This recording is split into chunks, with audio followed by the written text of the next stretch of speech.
Worst American cars of the 1950s that every American hates. A 1958 car that was a complete disaster, losing an enormous amount of money at $3,995, which was a lot back then. This car had a grille that looked like a broken bathroom fixture and an engine so weak it couldn't even beat a slow turtle. But the Edsel is just the first bad car on this list. We have the Kaiser Darrin from 1954, which turned from a dream to a nightmare with a price of $7,500, more than the cost of a house in some places. From the Edsel's unreliable engine to the King Midget's tiny silly look, here are the worst American cars of the 1950s that every American hates.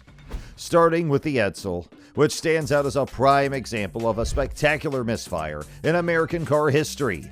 Launched in 1958 by Ford with a massive marketing push, it aimed to be a mid-price competitor. However, several factors sealed its fate. The Edsel's design and engineering were hurried, leading to quality control problems and a lack of refinement. The car's most distinctive feature, the grille, was widely mocked for its resemblance to a toilet seat. This, coupled with an overall ungainly appearance, turned off potential buyers. Early Edsel suffered from malfunctions and breakdowns, further damaging the brand's reputation. These issues, combined with a hefty price tag, resulted in dismal sales. The Edsel became a symbol of marketing failure and was discontinued after just 1 year, leaving a lasting mark as one of the worst American cars of the 1950s. The Nash/Austin Metropolitan was an Anglo-American experiment in economy cars that never quite caught on. From 1954 to 1962, it was a collaboration between Nash Motors of the United States and the Austin Motor Company of the United Kingdom. The Metropolitan aimed to capitalize on the growing popularity of European imports, known for their size and fuel efficiency. Designed for the European market, the Metropolitan felt tiny to American drivers, offering little space for passengers or cargo. Struggling to keep up with American traffic, especially on highways, the Metropolitan's peppy but weak engine left drivers wanting more. While boasting good gas mileage, the lackluster performance and quirky styling did not resonate with many American buyers accustomed to bigger, bolder cars. Despite its niche concept of an economical import, the Nash/Austin Metropolitan's limitations prevented it from becoming a major player in the American market. Production ended in 1962, leaving behind a legacy of a well-intentioned but ultimately unsuccessful attempt to bring European-style motoring to American shores. The Kaiser Darrin, a 1954 to 1955 creation, embodied both brilliance and disappointment. On the plus side, it boasted a sleek, futuristic fiberglass body with innovative sliding doors that tucked into the fenders. This design turned heads and remains a conversation starter even today. However, the Kaiser Darrin stumbled in its execution. Those cool sliding doors, for all their visual appeal, leaked and were awkward to operate. Furthermore, the car was based on the Kaiser Henry J chassis, known for its underwhelming power. This meant the sporty looks weren't backed by sporty performance, leaving drivers wanting more. Reliability also proved to be an Achilles heel.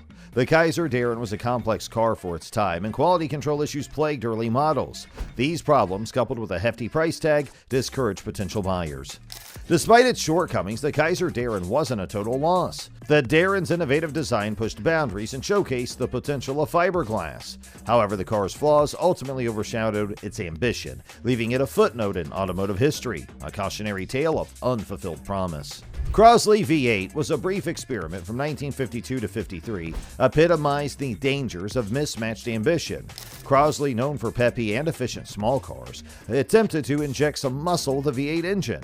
While the idea of a powerful Crosley might have sounded exciting, the execution landed with a thud. They crammed a bulky V8 engine into the frame designed for their smaller, lighter engines, and this resulted in a car that was both underpowered and inefficient. The V8 simply overwhelmed the Crosley's chassis, leading to sluggish acceleration and surprisingly poor gas mileage. It was the worst of both worlds, neither sporty nor economical. Further compounding the issue were reliability concerns. The Crosley wasn't built for the stresses of a large engine, and breakdowns became a common occurrence. In the end, the Crosley V8 proved that bigger isn't always better. It was a misguided attempt to compete in a different market segment, ultimately leading to Crosley's demise just a year later. 1954 Packard Clipper Deluxe 8 fell victim to a combination of fading glory and a crowded marketplace. Packard, once a symbol of American luxury, struggled in the 1950s. The Clipper, positioned as a more affordable option, tried to compete with brands like Cadillac.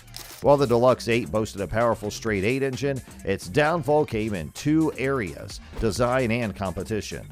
The overstyled chrome and flamboyant features felt dated compared to cleaner, more modern lines gaining popularity, and this excessive ornamentation did little to hide the car's bulky proportions. The Studebaker Commander Starlight from 1954 to 1959 was a case of style over substance. This coupe boasted a head-turning design by famed industrial engineer Raymond Loewy.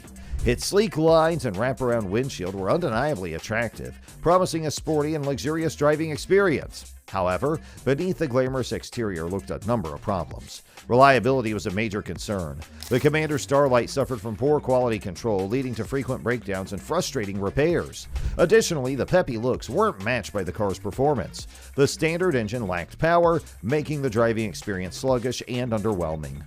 These shortcomings tarnished the Starlight's image. While some appreciated its innovative design, the constant issues overshadowed its visual appeal. Studebaker's attempt to compete in the luxury coupe market ultimately backfired, leaving the Commander Starlight a reminder of the importance of marrying style with reliable performance. The Hudson Jet, 1953 to 1954, arrived with good intentions but missed the mark in a crowded market. Introduced as a response to the popular Nash Rambler, the Jet aimed to be a practical and affordable compact car. It offered 2- and 4-door sedans with a fuel-efficient 6-cylinder engine. Despite its practicality focus, the Jet struggled to find a foothold.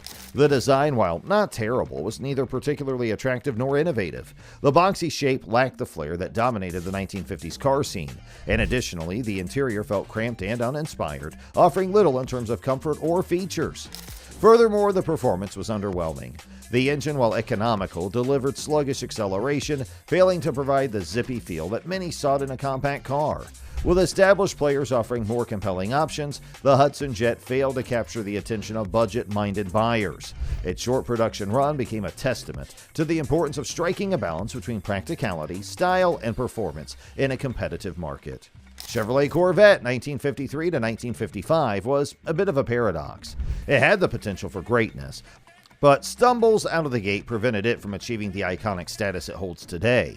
The Corvette was fast-tracked into production to compete with European sports cars, and this haste led to quality control problems. Leaks, rattles, and other assembly issues plagued the early models, tarnishing the Corvette's reputation for craftsmanship. While not a total dud, the initial Corvettes weren't equipped with the legendary small-block V8 we know today.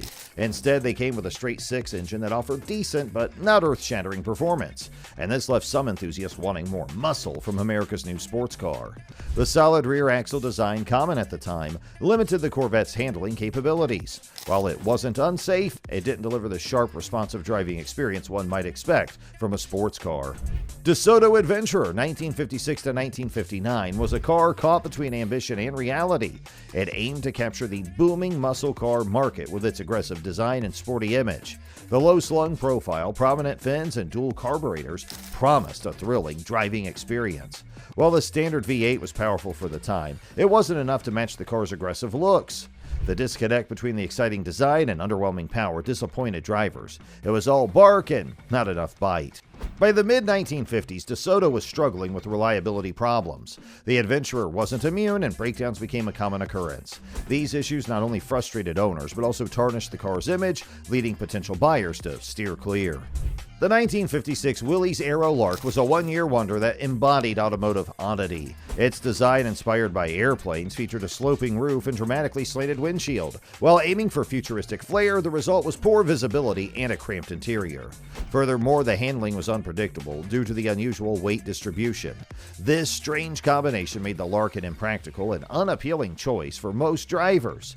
Despite its brief existence, the Willys Aero Lark remains a quirky footnote in automotive history, a reminder that even well-intentioned designs can miss the mark entirely. Frazer Nash, 1951 to 1954, was an ambitious Anglo-American collaboration that fell short of its potential. It aimed to combine British luxury with American power, but the execution was flawed. The high cost, limited production, and reliability issues overshadowed the sleek design and powerful engine. This transatlantic dream car sputtered out after just a few years. The King Midget from 1946 to 1970 was a three-wheeled microcar that prioritized novelty over practicality. While it offered minimal weather protection and questionable stability due to its three-wheel design, it did stand out from the crowd with its quirky looks. However, its limitations as a daily driver relegated it to a niche market of budget-minded thrill seekers who didn't mind getting a little wet or cold on their commute. Hey, we hope you liked today's video. If so, make sure you like and share our video, and please subscribe to our channel. Please subscribe to